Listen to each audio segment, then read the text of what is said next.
former Speaker of the House, Newt Gingrich.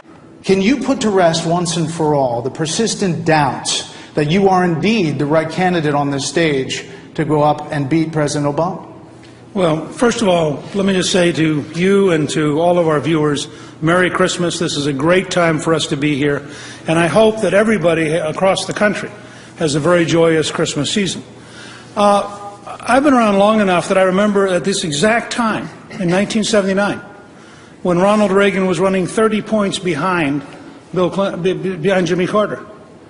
And if people had said, gosh, electability is the #1 issue, they wouldn't have nominated him. What they said was, he believes what he's talking about, he has big solutions, he can get the economy growing, he understands foreign policy, and he's the person I want to have debate Jimmy Carter. He carried more states against Carter than FDR carried against Herbert Hoover in 1932. I believe I can debate Barack Obama, and I think in 7 3-hour debates, Barack Obama will not have a leg to stand on in trying to defend a record that is terrible and an ideology that is radical. Mr. Speaker, Governor Romney just yesterday said you're an unreliable conservative. Now, obviously, he's your opponent. He's your opponent.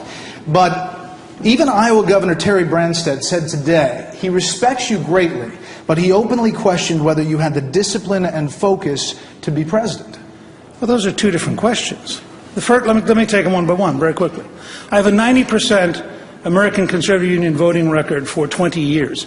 I balanced the budget for 4 straight years, paid off $405 billion in debt, pretty conservative. The first wealth entitlement reform of your lifetime, in fact, the only major entitlement reform to now is welfare. 2 out of 3 people went back to work or went to school, pretty conservative. First tax cut in 16 years, largest capital gains tax cut in American history. Unemployment came down to 4.2%, pretty conservative.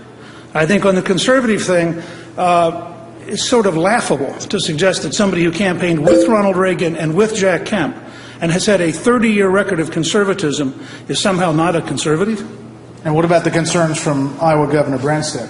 I think people have to watch my career and decide. I spent 16 years working to create the first Republican majority in 40 years. I spent years helping create the first balanced budgets. I'm the longest-serving teacher in the senior military, 23 years teaching 1- and 2-star generals and admirals the art of war. I think it's fair to say that my commitment to disciplined, systematic work is fairly obvious. You know, people just have to decide. Part of the difference is I do change things when conditions change, and part of the difference is I strive for very large changes, and I'm prepared to really try to lead the American people to get this country back on the right track, and that's a very large change. If you're president, as is the case now, and you're at loggerheads with one chamber of Congress, how would you handle this situation? Well, I want to start by reinforcing what Governor Romney just said. Leadership is the key. When you have a Saul Alinsky radical who is a campaigner-in-chief who doesn't do the job of president because he's too busy trying to run for re-election, the Constitution can't work. I helped Ronald Reagan, when Tip O'Neill was Speaker, get enough votes to pass the Reagan program despite a Democratic majority. As Speaker, one of the reasons some people aren't happy with some of my leadership is I actually worked things out with Bill Clinton to get welfare reform, a tax cut, and 4 balanced budgets signed in a way that required bipartisanship because you couldn't get anything done otherwise. So leadership matters immensely in getting this done. Speaker Gingrich, on the Freddie Mac website in 2007, you said this: I like the GSE, or government-sponsored enterprise like Freddie Mac model.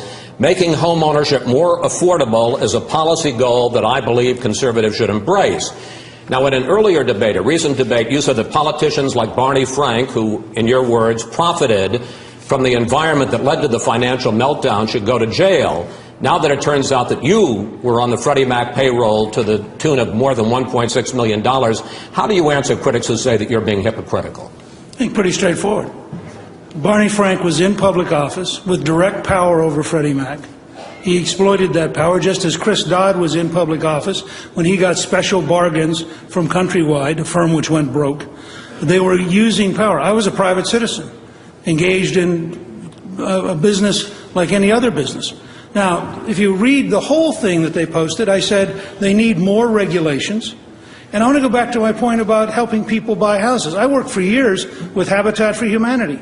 I think it's a good conservative principle to try to find ways to help families that are right at the margin learn how to budget, learn how to take care of a house, learn how to buy a house.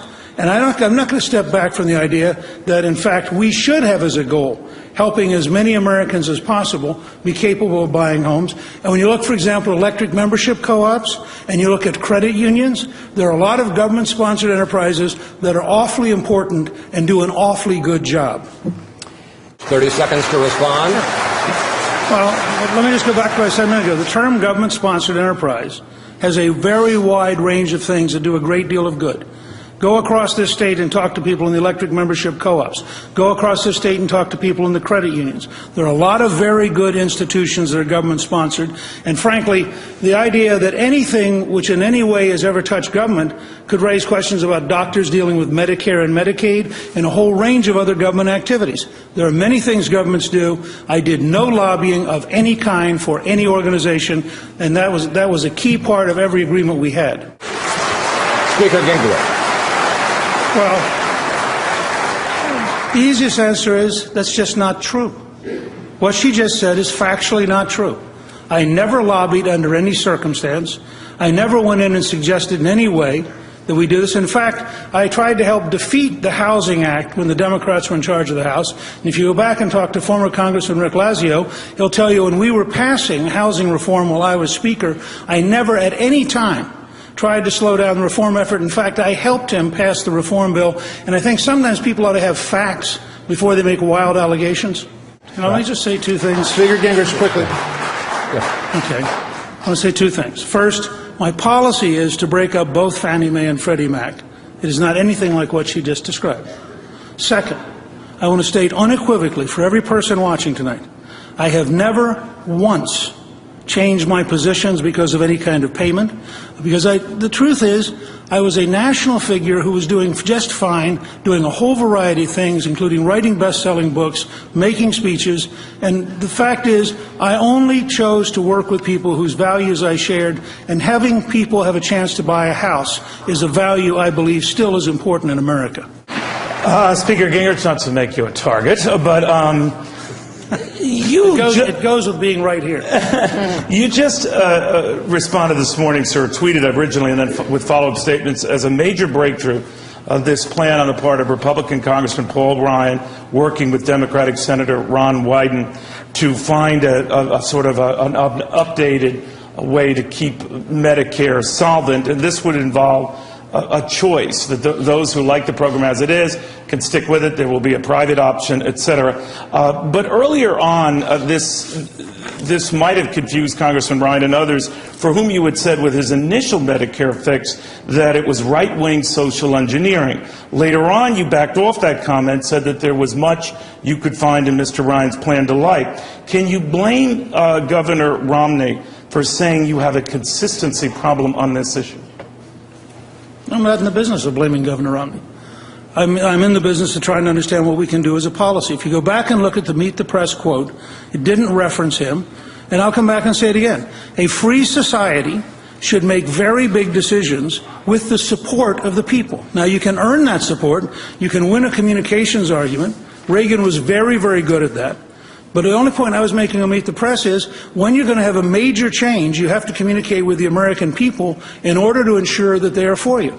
Now, Governor Romney came up, frankly, with a very good variation on the Ryan plan, which allowed the maintenance of the current system.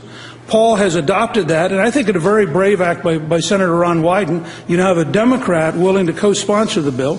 I've endorsed the concept today. I think it is a big step forward, and I think Governor Romney deserves some of the credit for having helped figure out a way to make this thing workable. So I think it's a nice thing to actually have a bipartisan plan in Washington that we could actually look at in a positive way and hope would help save Medicare.